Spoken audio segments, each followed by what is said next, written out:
In this video, I'll create this mesh object. Before I get started, I'll change to the 3D modeling workspace. This gives me easy access to the most commonly used 3D modeling tools. Now I have the solid, surface, and mesh tabs available on the ribbon. Because 3D models are easier to create in an isometric view, I'll select Southwest Isometric from the viewport label menus. I could also click the corner of the View Cube tool.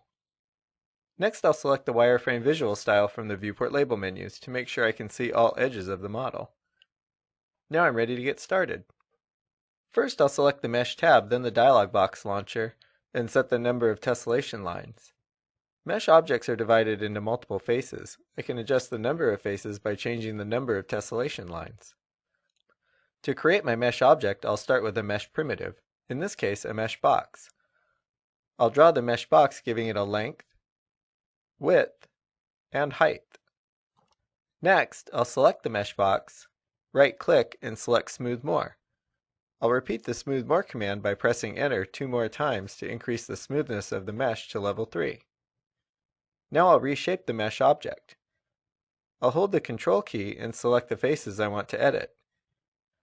I'll use the Move gizmo to move the faces I selected.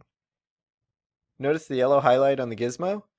This indicates whether the movement will be constrained along the X, Y, or Z axis.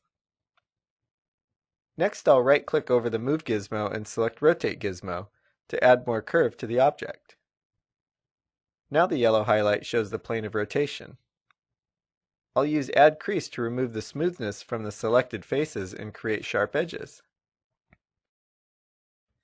Next, I'll select the mesh object, right-click, and select Refine Mesh to increase the level of smoothness.